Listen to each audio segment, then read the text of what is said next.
Aho mubona amatongo atotahaye n'imirima iteye igomwe ni ku mutumba Gihungwe muri komine Gihanga intara ya Bubanza, amatongo ari ku buringanire bungana amahegitare 3100. Ariko abenegihugu baho bavuga ko barengerwa mbere bekanahohoterwa n'intumwa z'umugwizatunga naho mu barankiriza yahawe muri izo hegitare 3100 hegitare 1100 gusa ngo rimwe ibikaju nawe agashaka kuyigarurira hose abaje kurima bakakwa amasuka no gukubitwa bagakubitwa. Aba barimyi twasanze muri ayo matongo baratubwira ingene bafatwa n'izo ntumwa ziza ari gitero mu gihe hari uhirahiriye ngo aje kubakubita isuka. Twebwe twaraje tuje gukora burya tubona abantu baje ari kibiri.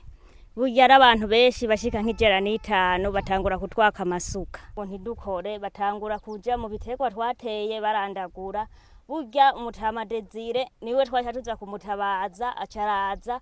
Burya acarabahagarika acavuga ati nimurehe kurandura imbuto. Burya izo mbuto burya ni bibi kurandura imbuto.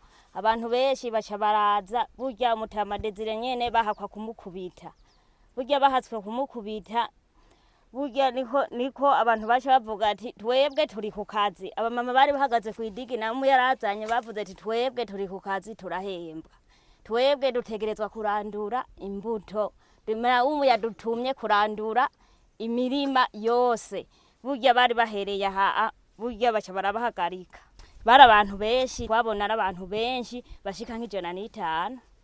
Harimwo abapapa harimwo abamama. Bavuga ko batumwe na Naumu. Twebwe dusaba yuko bodutunganiriza kugira twumve yuko ibintu byacu byononekaye byoja mu buryo. Ari ku munsi wa gatatu mu masaha ya 3 twabonye abantu benshi baza kubera bana bangarima batanu mu mpande zitandukanye. Tutona ngo ariko bariruka abandi biruka ngo aho ngo naho marangisa abantu ngo baza kutubuza gukora. Kuko imisese tuje no twiteze yuko tubuzwa gukora igihe cyose. Mbere uhagezaho aho usanga dutana ko muyiko mu ngo kuri kurarima ngo natwe batwirukanye. Nuno munsi bari baje. Nuno munsi bari baje ntitwababonye mugabo bamwe bavuye bagenda batwidogera ngo muho ko murakora na umwe yarungitsa abadufata. Bavuga ati turarindire ntitwasinze ngo tubabone mugabo baje muye nayo ngaha. Hama rero cyo gihe bararandura imbuto baratwara amasuka menshi, baratwara amasuka y'abantu menshi. Niho rero twebwe mu makashe dutaha nta mupolisi yararimo. Oya bara abantu menga nabanyagihugu bambaye kinyagihugu nta mupolisi yararimo.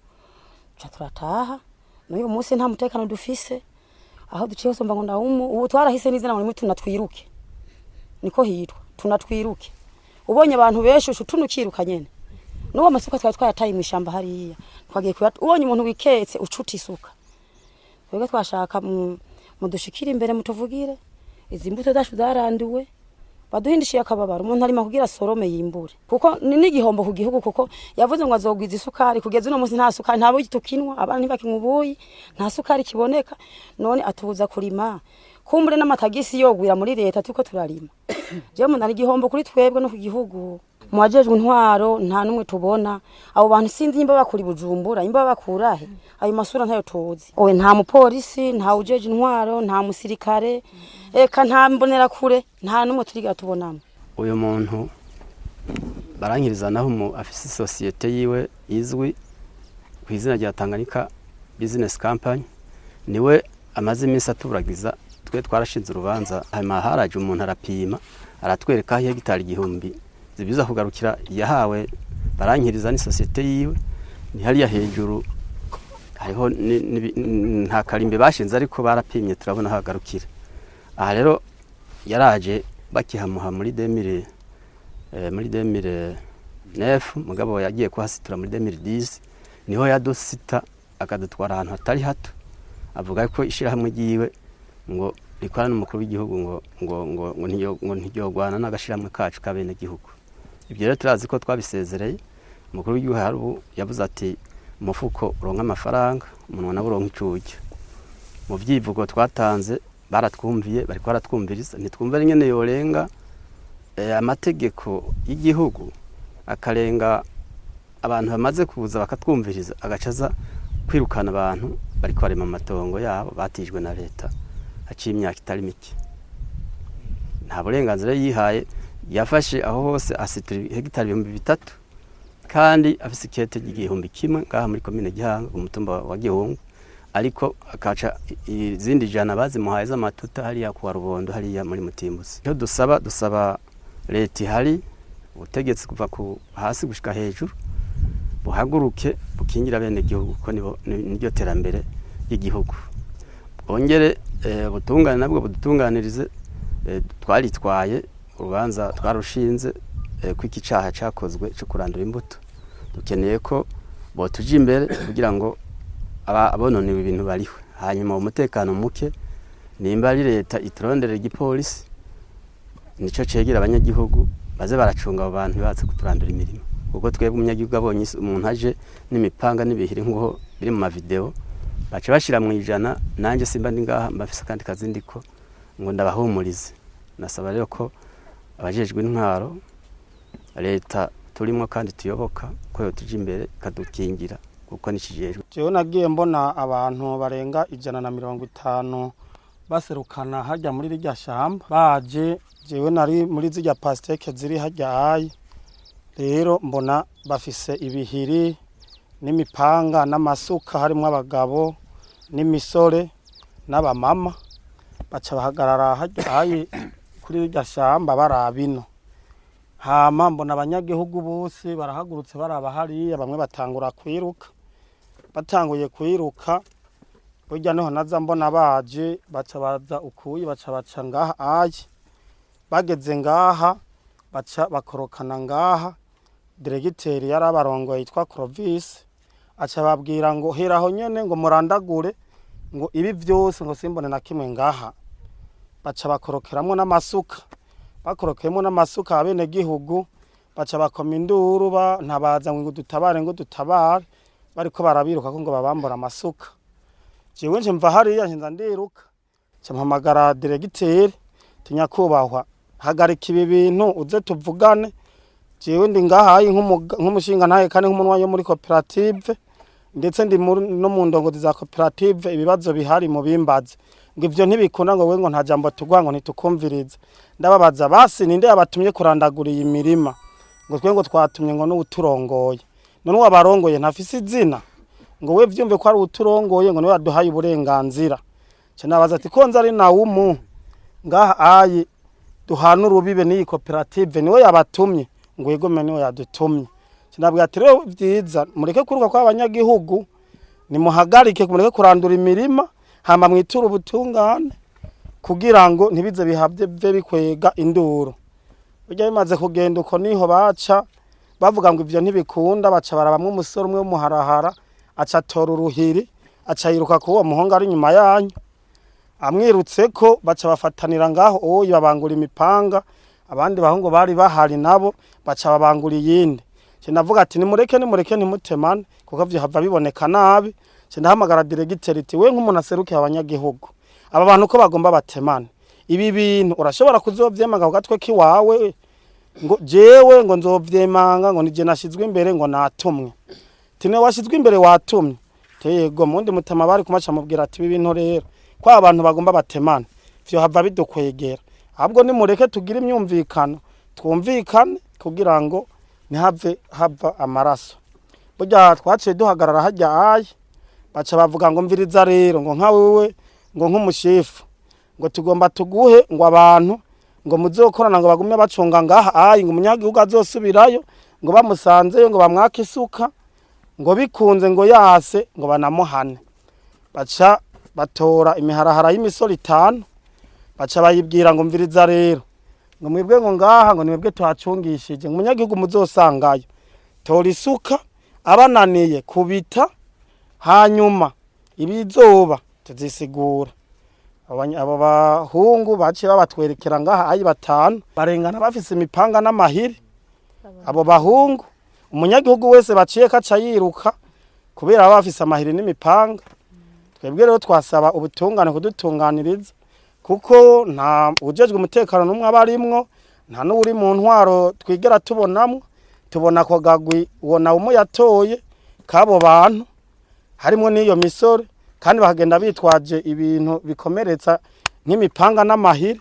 Twasaba rero leta mvyeyi leta turimwo kutuba hafi no kuduha nk'abo ducungera kuko iyo misore uwo yofata yohave mugirira nabi. Ishirahamwe gishinze kugwanya ihohoterwa rya kiremwa muntu mu Burundi Arushoto rimaze kuvyumva gishikiye muri ico kibanza rikagira riti nta muntu numwe afise uburenganzira bwo kunyagitonga umuntu ico yoba ari cose. Igituma twahise hano nk'ishamwe Arushoto rigwanya ihohoterwa rya kiremwa muntu nuko twumvise abene igihugu bariko barangazwa bariko barirukako bagoshobora no kwicwa mu gihe umuntu itwa barankiriza Naume yihaye ubasha atahabwa n'amategeko ubasha bumurengeye kuko n'umuntu atwara isosiyete isanzwe yigenga yitwa Tanganyika Business Company yafata amatungo y'abene igihugu akaza kuyinyagira ku nguvu ndetse irasi twamenye yuko mishama Arushoto hezeho n'umugwi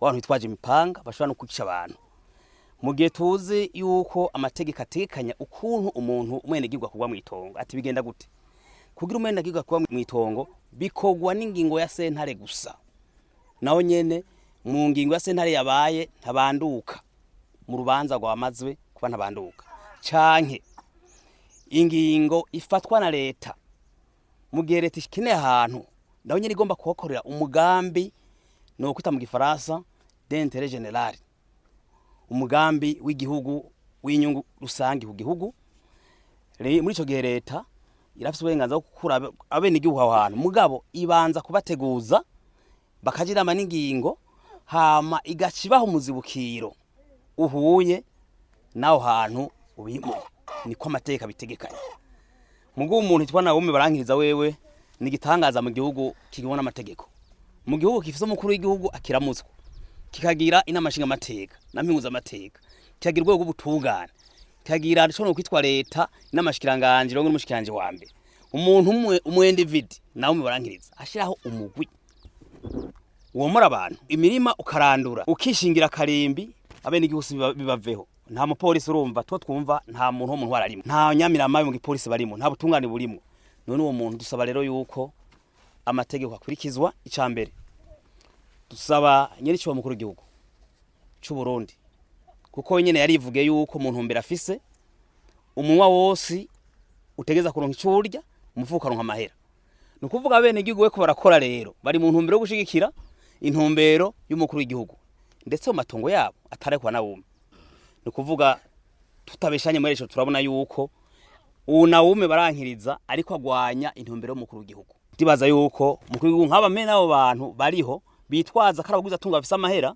canke bakitwaza ico bari mu gihugu bohanwa nimwe vy'akarore kuko tugifise abantu bameze nk'aba Naume igihugu cy'u Burundi ntigishobora gushika ku ntumbero cihaye y'umwaka 2040 igihugu cifashe umwaka 2060 igihugu giteye imbere cotera imbere gutabene igihugu badakora bariko ahirwa n'imipanga n'umuntu je nosaba yuko cihutirwa urubanza rwa rushinzwe ivyo nonekaye hari urubanza kwamaze kuja mu rwego rw'ubutungane gwonyarutswa imanza nkizi gwoca rubikibiriraho aba bantu bagafatwa hama baza kubekana Naume yabatumye bagahanwa bimwe vy'akarorero kuko Naume akamenya yuko iyi societe yitwa Tanganyika Business Company atari Burundi nyimba d'intérêt général wayo si president abimenye ivyo nta burenganzira afise kandi abene igihugu nabo mumve yuko bumvira abanye n'abene igihugu bivuga abakanga ngo ntimusubire ngo duseho umugwi ngo ntimusubire gukora nta burenganzira afise nta burenganzira afise kubabuza ko mukora kiretse ingingo ya leta murabibahiriza